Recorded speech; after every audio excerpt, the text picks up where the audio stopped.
Time now for Scoop, our weekly conversation on international media and the political and economic headwinds confronting the industry. We look at who shapes a narrative, explore journalistic ethics, ask reporters the difficult questions.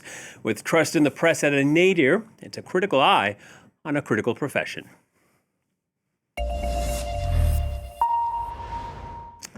Well, the Trump administration has done what neither the Nazis nor the Soviet Union could do. It has silenced the Voice of America. The U.S. president signed an order to gut the news organization Voice of America, accusing it of being anti-Trump and radical.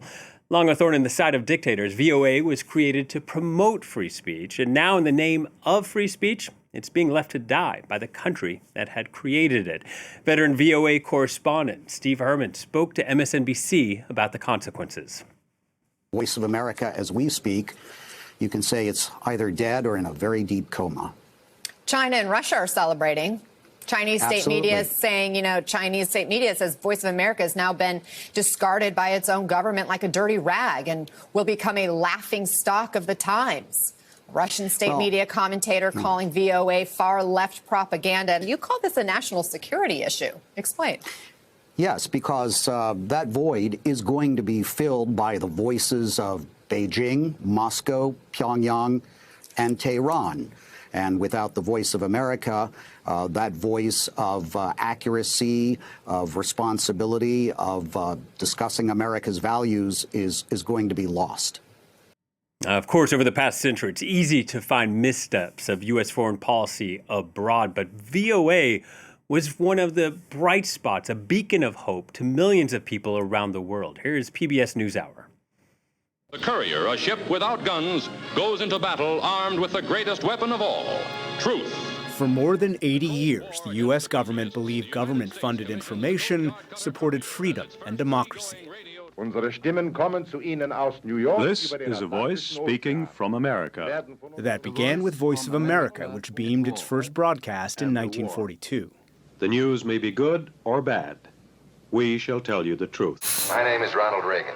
This powerful 135,000-watt Radio Free Europe transmitter pierces the Iron Curtain with the truth.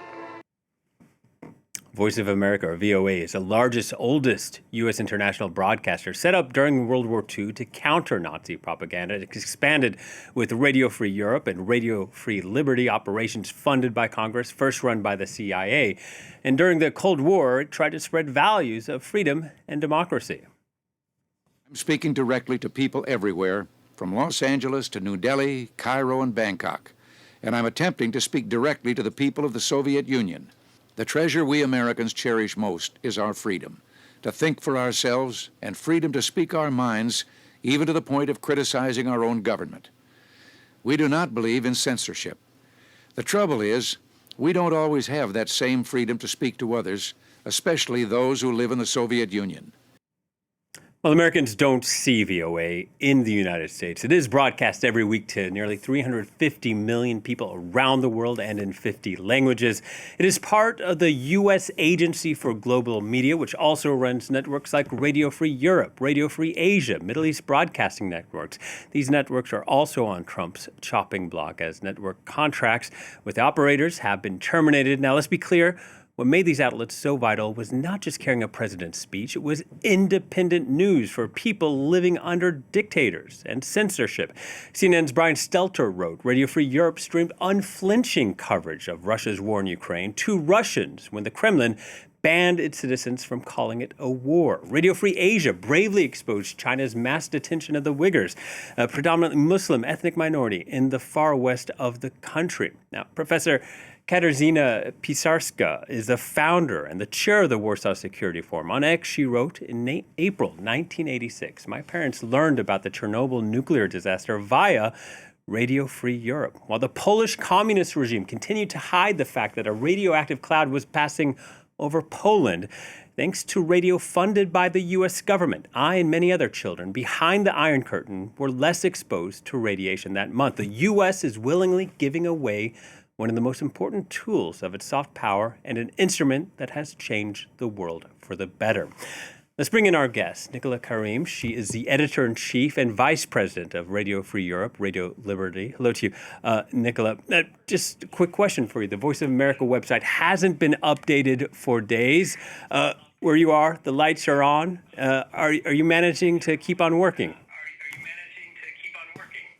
We absolutely are. Thank you very much for having me this afternoon.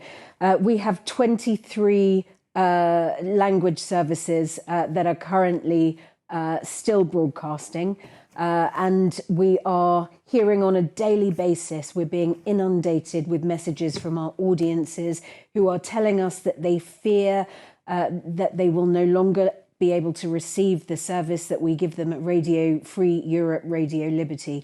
And for some, this means the world. Our 10 million audience members in Russia right now rely on us as one of the only independent sources of free, fact-based journalism. The same for our 6.5 million audience inside Iran.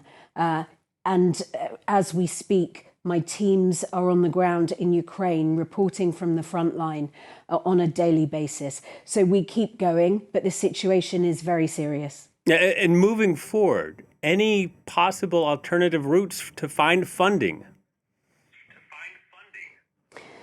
Well, the first thing I would say is we do have the support of the US Congress. We have bipartisan support in Congress. They have approved our appropriated grant of $142 million for the financial year of 25. And we believe that the termination of that grant by USAGM is unlawful. So we are challenging that in court. We would much rather not be in this position, but we have no choice. We're very hopeful, given the strength of our legal case, that we will receive our grant funding for financial year 25. The first part of our court case is going to be heard on Monday, and that is to release our funding up until the 14th of March. So at the moment, we remain very hopeful that the money that Congress intended for us to continue doing our work will come to us as soon as possible. On that note, for the better part of a century, VOA, RFERL had bipartisan support. So what does this move say about the Trump administration? I can't speak for the Trump administration and what was behind this move. It was a surprise move. We had no prior information or warning that they were going to do this. We don't know what's behind it. We haven't yet been able to speak to Carrie Lake. We would have loved her to come here to visit us in Prague so we could show her the tremendous work that is being done across this organization that is promoting US values of democracy and freedom across this region at the most turbulent time.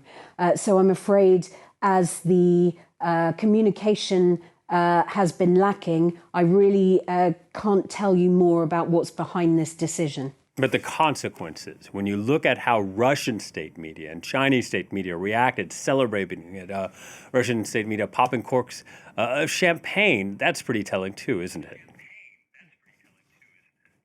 It certainly is. And there is no doubt that if Radio Free Europe, Radio Liberty goes dark in the areas that we broadcast to now, China, Iran, Russia will fill the void, and they will fill the void with disinformation, and they will fill the void with propaganda that works directly against US interests and the interests of the free world.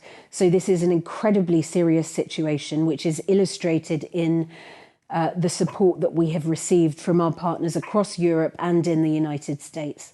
I hope I'm not forgetting anyone here, but I believe about 10 journalists from VOA, RFA, RFERL remain jailed around the world. Any idea what will happen to them now or their status? We are so desperately concerned about our colleagues that are currently incarcerated. We have dear colleagues and friends currently languishing in prison cells in Moscow, in Crimea, in Belarus, in Azerbaijan, and we campaign tirelessly for their freedom. Let's be clear that these people are in jail simply for telling the truth. simply for reporting the truth on behalf of the American people. And we cannot and will not give up on them. I just dread to think how they feel right now if they are hearing this news. It must be an incredibly scary situation for them. And for any of our viewers who aren't familiar with Radio Free Europe, we should say radio, perhaps a dated term. Much of what you're doing now is video, and you have a YouTube page that's very active. You have a website that's very active. Talk to us a little bit about the main stories that your newsroom is covering. Of course, on a daily basis since the beginning of Vladimir Putin's full-scale invasion into Ukraine, we have been on every front line in that country, reporting the truth on Vladimir Putin's war crimes on the ground in Ukraine. But not just that. We report the truth about corruption within the Ukrainian political system as well.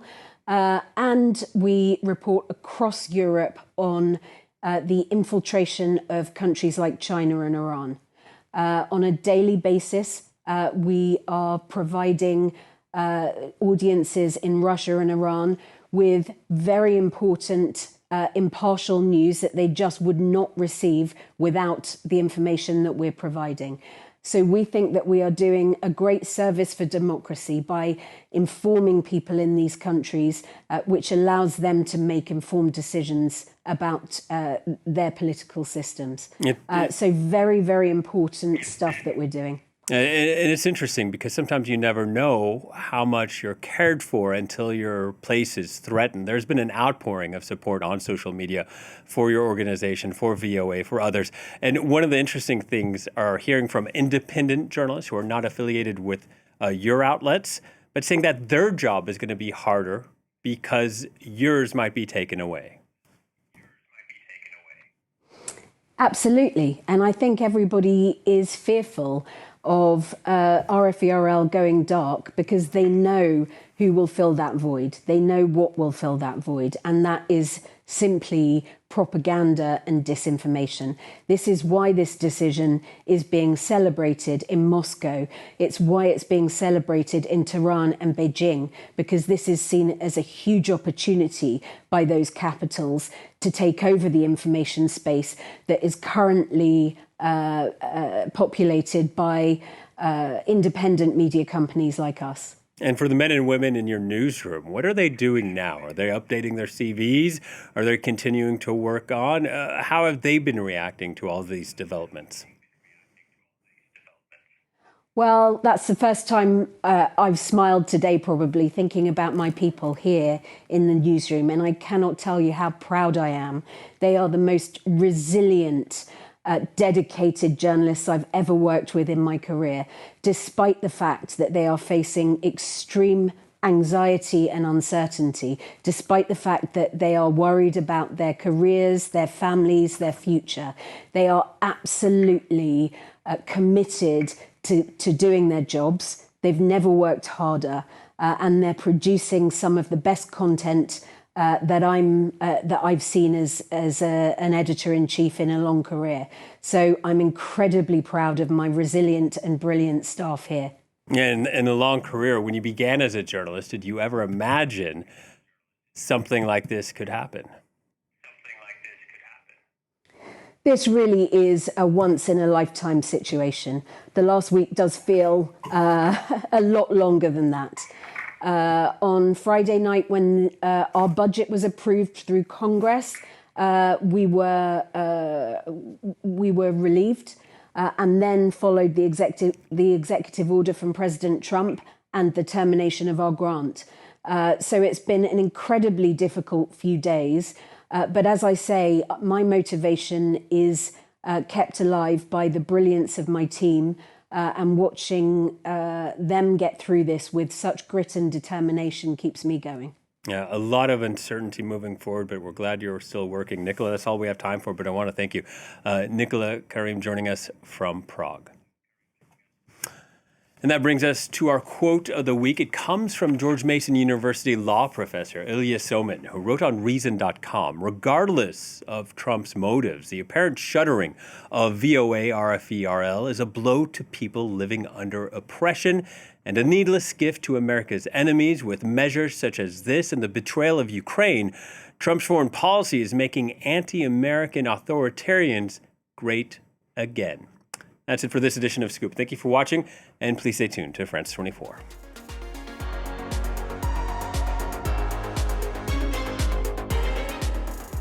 Since